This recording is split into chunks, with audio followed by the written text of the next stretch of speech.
I know that the Prop 440 passed by an overwhelming majority, but I just want to get it on the record and have the people out there know that should we have to have a vote in the future to raise the sales tax, that it could possibly cost the town, based on today's what the state charges the town right now, it could cost us up to about $100,000.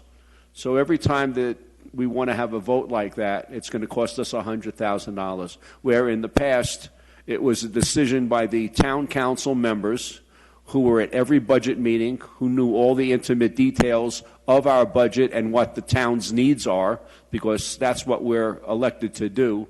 It was costing us nothing. So now they've increased. This current election, as Laura Lee just pointed out to me, was $45,000 and change. So, all elections cost, and now they've just added another cost. So I just wanted to get that on the record. Thank you. Thank you, Marty. Mayor, if I could, I'd like to give a few of the statistics regarding the election, if you would like that for the record. Okay, we'll take it, huh? Mm-hmm. So just very briefly, I'd like to tell you that our voter registration went up by over 2,500 people between the primary and the general election. We had 24,321 folks that were registered, and of those, 19,552 did vote, which is excellent for the town of Prescott Valley. That is an 80.4% participation rate, which is the best we've had in years. So I was very pleased about that portion.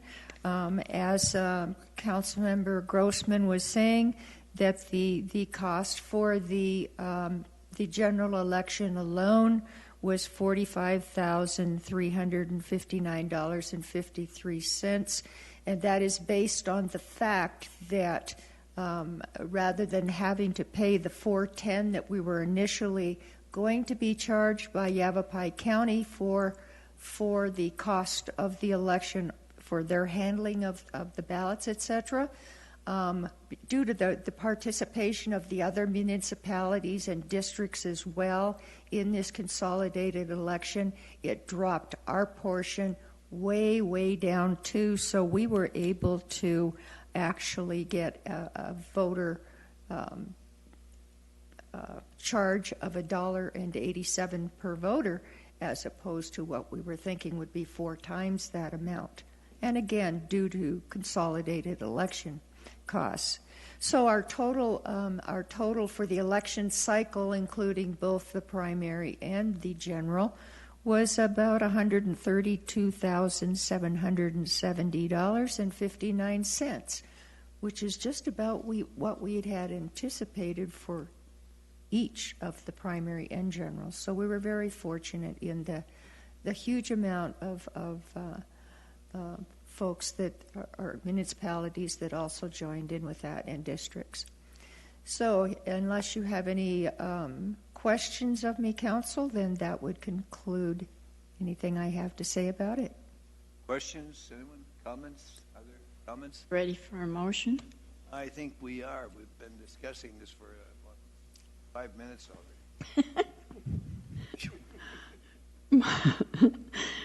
Motion to authorize the mayor in his absence, the vice mayor, to sign resolution number 1981 setting forth the official return to the November 8, 2016 general election by voice vote. And I want to compliment those 2,741 citizens that obviously took the time to really read it. And thank you for those votes. Second, anyone? Mr. Mayor, I'll second the motion. We have a motion and a second. You're going to call the vote, Diane? Councilmember Whiting? Yes. Councilmember Grossman? Yes. Councilmember Nye? Yes. Vice Mayor Anderson? Yes. Mayor Skook? Yes. That's unanimous, Mayor. It passes. Vote is done. Move on to number 4, which everybody hates. Adjournment. Anyone care to make a motion to adjourn? Mayor, I'll make a motion. I'll second. The motion and a second. You're going to call the vote, Diane? Yes. Councilmember Grossman? I'm out of here, yes. Councilmember Nye? Yes. Vice Mayor Anderson? Yes. Mayor Skoog? Yes. Councilmember Whiting? Yes. Well, you sure gave that a lot of thought there. I wasn't sure. Thank you all. Is adjourned. 5 minutes.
Hello, everyone. Welcome to another session of Council Chat. I'm Councilman Marty Grossman.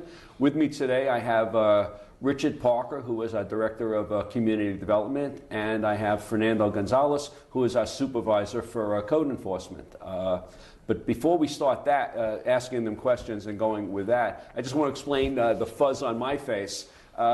This is No Shave November, so I'm participating. The police department is having a program where the police officers are allowing their beards and facial hair to grow, and in order to participate you have to pay $50. I paid my $50. I have the button, I forgot it at home today. Anyway, but the facial hair on Richard and Fernando, they keep theirs all year round. This is coming off November 30th. Anyway, just to get started, let me start with basically the community development and code enforcement are two departments that nobody really goes out to speak to unless they're adding something to their house and they have to get a permit. But it's probably the one department where just about every household in Prescott Valley has some sort of contact with at some point or another, whether you're going to do an addition to your house or a patio or something, or you get one of the code enforcement officers to come and visit your house because of your weeds. So what I'd like to start off with is with Fernando. What are some of the common infractions that people have, that the code enforcement officers find? It's the weeds and cars and what else? That's correct. The most infractions in the town of Prescott Valley is weeds by far. Anything over 12 inches is a violation of town code and would normally get a notice from our code enforcement staff in regards to the height. We also have open storage, miscellaneous items, appliances, dismantled vehicles, different aspects of yard maintenance, property maintenance. We have people complain about drainage issues, other items such as unpermitted structures, light. There's also light issues that we get, light trespass, because we do have a dark sky ordinance. Yeah. Now, okay, talking about the dark sky and the light, basically if someone has a light and it's pointed up and it's got to be below a certain number of lumens, is that correct? That's correct. 60-watt bulb is usually, it's 600 looms. Normally what has to happen is you can't have light trespassing beyond your property line. So if you do have a light fixture and it is actually pointed down towards your yard, that's good. It just can't be pointed up towards the sky, or the light can't trespass beyond your property line. Well, what about those security lights that like I have them at my house, and they're motion sensitive, but they flash outward, and I know they hit my neighbor's house because the driveway is right next to, in between our houses. Sure. And actually that's a good point, because those are exempt. If they are in a motion detector, they are exempt from that ordinance. Okay, because I know they go off in 20 seconds after, so it's Exactly. not a long time. But Exactly. Yeah, okay, it could be annoying at times. Let's see, I have some notes here, but let's just go back to Richard for a minute. Community development, it covers so many different aspects of our day-to-day life. A new business coming to town, they have to go through the permitting process, which then goes to planning and zoning. Could you just explain that real quick? Sure. The Community Development Department does a lot of things, as you pointed out, including interfacing with business owners. If they're bringing their business to town, we try to facilitate where they're going to locate in town, the proper zoning classification. We assist with reviewing business licenses, making sure that the layout of the property is proper for the use, including handicap parking and things like that.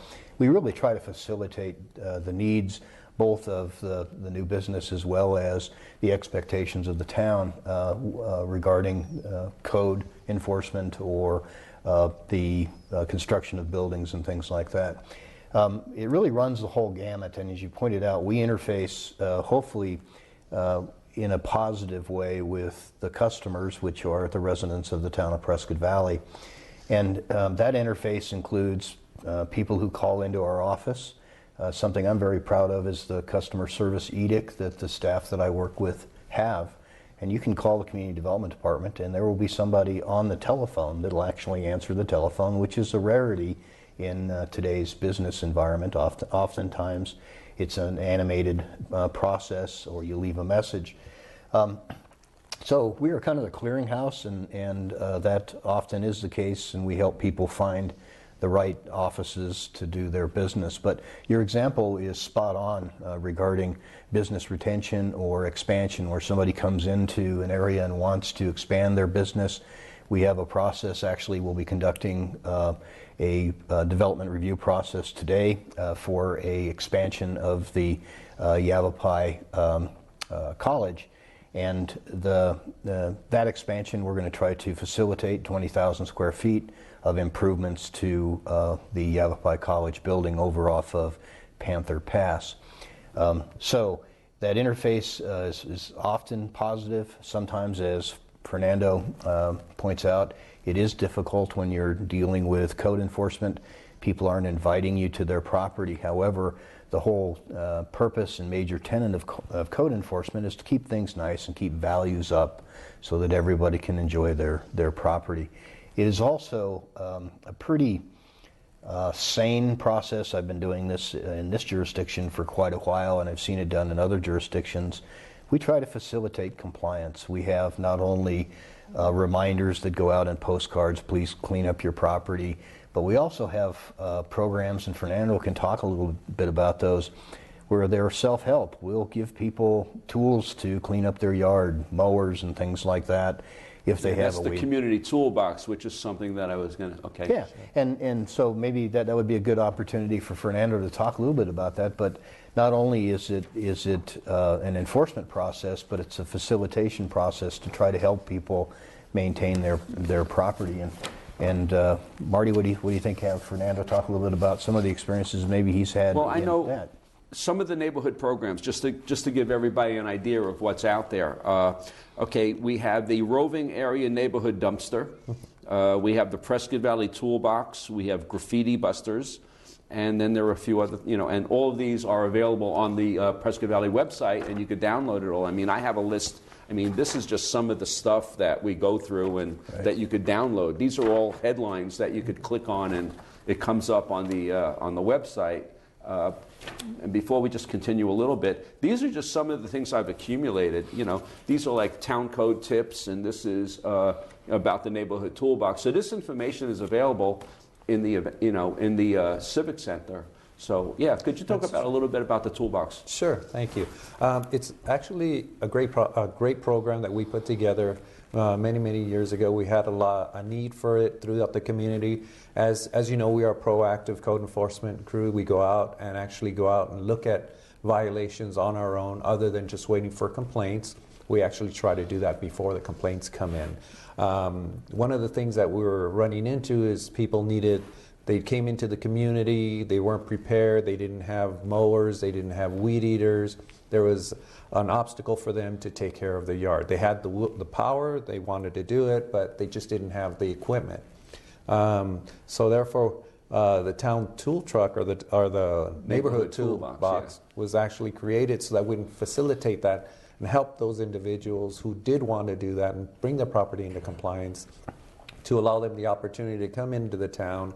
As long as they're a resident of the town of Prescott Valley, they can come in, they can check out free of charge a weed eater, a mower, other small equipment. We don't have chainsaws or things of that nature, but we do have things that'll facilitate them taking care of the weeds on their property. We actually give them the equipment, the gas, the twine, everything that they need to take care of the issue. We give them 7 days. It's a small application. All they do is fill it out, and again, all they have to do or be is a resident of the town of Prescott Valley. As you know, I've borrowed the brush hog a few times to, with my work with Habitat. We have to sometimes clear a piece of land that we own, Sure. but we don't have a house on, or if there's a house on there that they just don't have the equipment, like you said. So we facilitate. Yes. It's a very easy program, and And the application is easy. Sure. Yes, it's a no-brainer. It's easy to fill out. You just take care of it, and we invite neighbors to help neighbors in case they need assistance with their yard. They can come in, and if they want to keep them for 7 days, it's normally the day. If they call us and say, "Hey, we need an extra weekend or something," just give us a call. We'd be happy to extend it. We do have people waiting, so of course we ask people to, especially 3 days after a rainstorm. Yeah, exactly. When the weeds when we feed them some water, they grow considerably here in the town. We also have the graffiti program. Of course, we're really on top of that. If somebody sees a graffiti in the town, they report it to the police department. They go out and do their report. We get contacted once they do that. We are charged by council to eradicate that within 48 hours.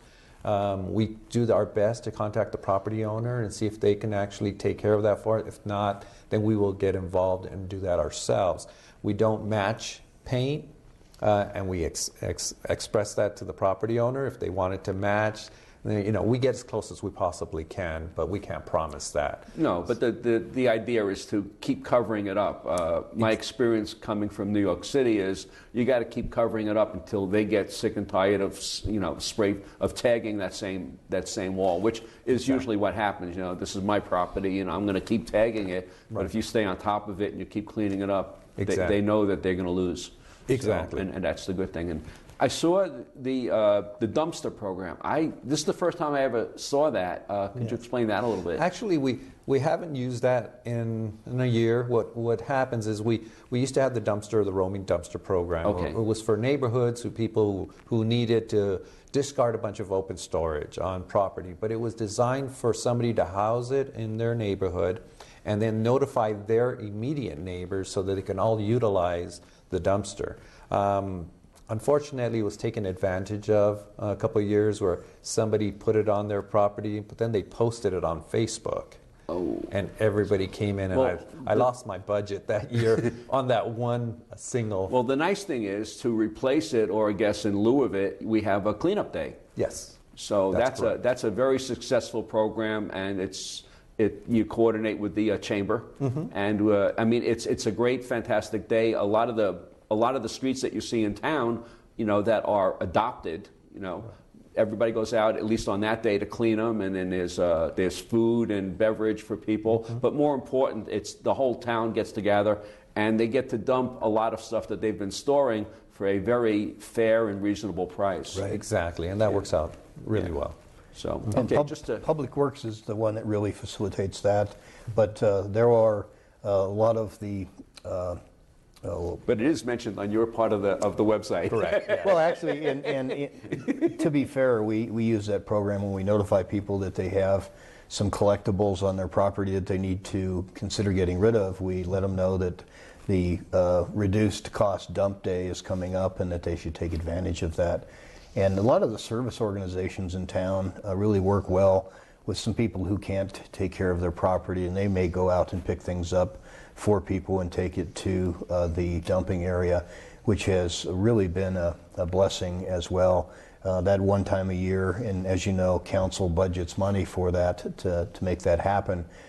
That really is one opportunity a year at least to clean up the neighborhoods. Yeah, it's a great collaboration of many different sources to come together, and it just benefits the whole community, and it gives everybody a chance to do what they've been putting off for months or years. So, yeah, that's always a good thing. Just to change things around, community development. I know this is one of your big baby projects. For anybody who's never seen it, this is the General Plan 2025, and we review this every 5 years so that we stay ahead of it. By state law, it's supposed to be every 10 years, but this community has grown so fast, we have updated it on a cadence of every 5 years, as you pointed out. That planning document was done entirely in-house, which is a first for Prescott Valley. In times past, they would hire consultants, and we have grown in our sophistication now to a point where we have staff professionals on board that have done things like general plans, and it is very valuable to have that up to date. When people want to look at locating to Prescott Valley or locating their business, that's the freshest document that we have regarding demographics and things like that. So that's been, you said, a baby project. It's a huge undertaking. The town's Planning and Zoning Commission utilized the internet as part of the public outreach, and it went on for approximately 24 months. But the biggest key to adoption of that plan that the council does is it has to be ratified by the public.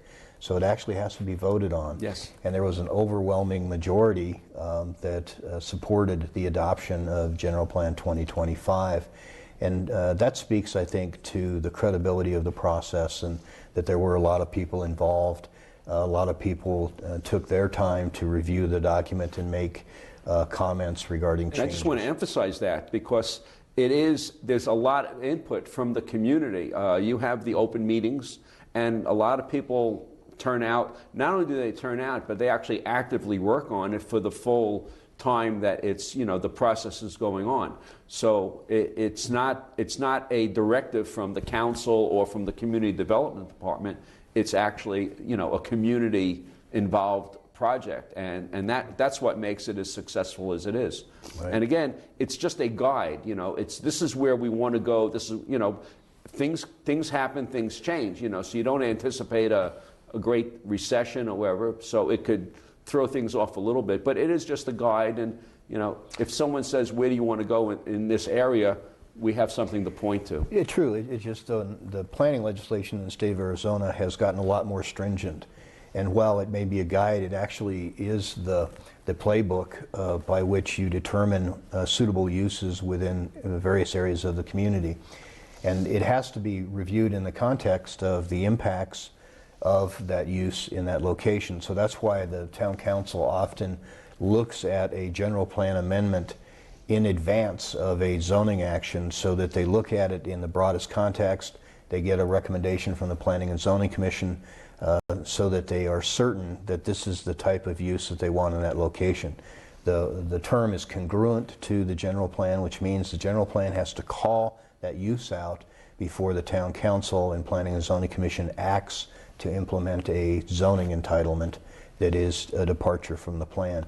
And that's a really healthy thing, because the council and planning commission again looks at it in the broadest context. Does this make sense in the long and short term? And if so, what are the circumstances to surrounding properties and things like that? And it's been a very healthy process. I've been doing planning work in the state of Arizona for over 35 years, and I saw that evolution of legislation, and it, in my view, is a very good thing, because you're forced to review that plan every time you look at a change in land use. Yeah, every time going forward, it's always nice. Right. So just to change direction just a little bit more. So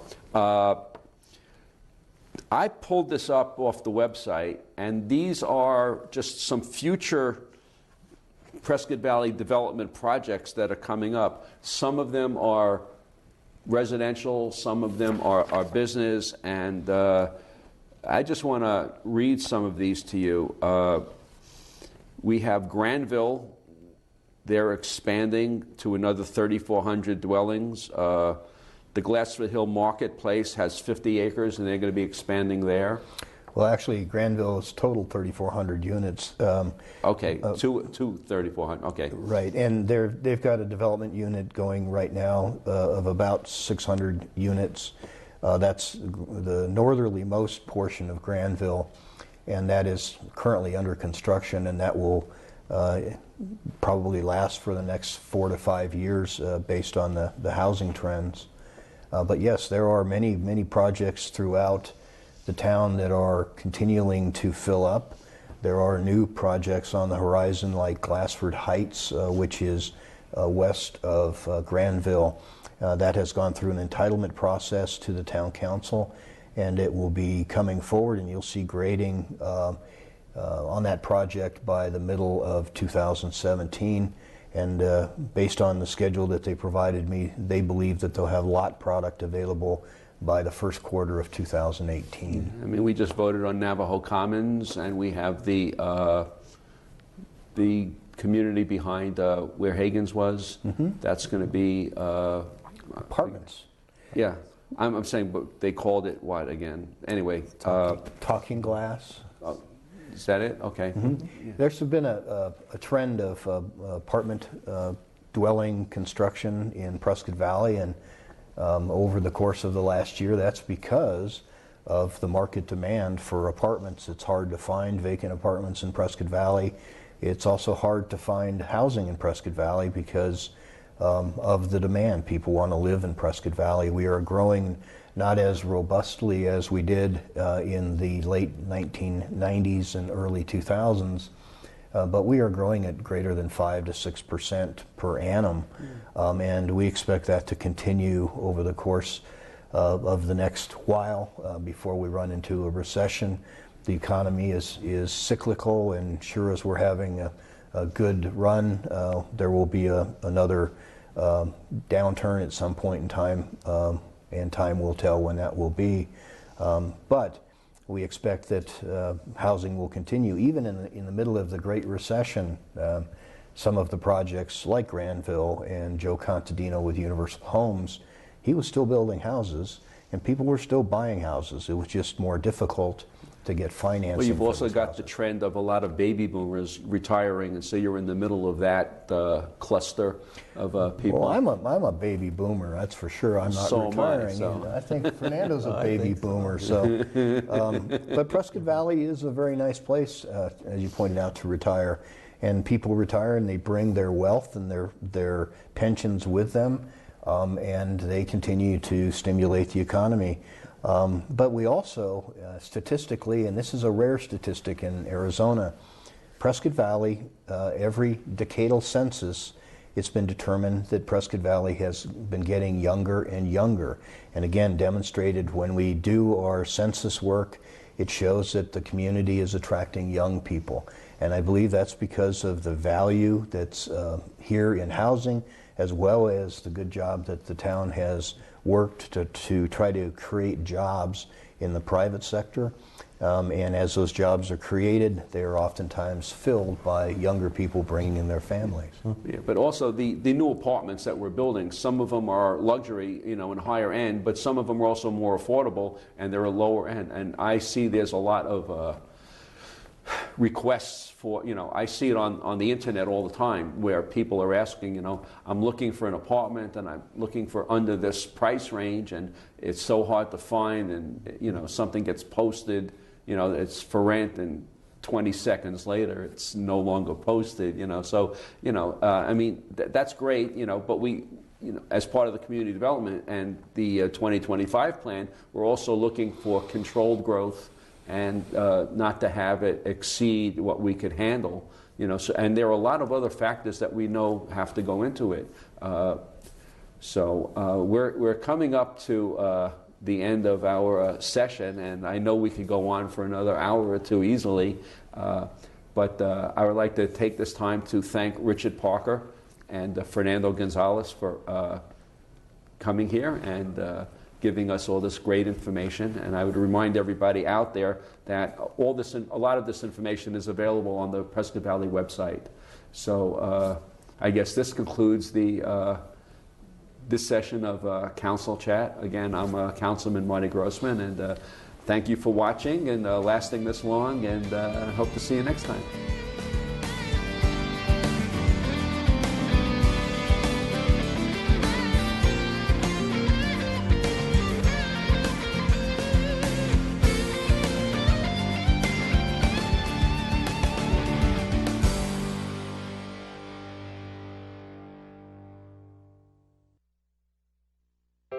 Hey Dad, how come the pool wasn't open today?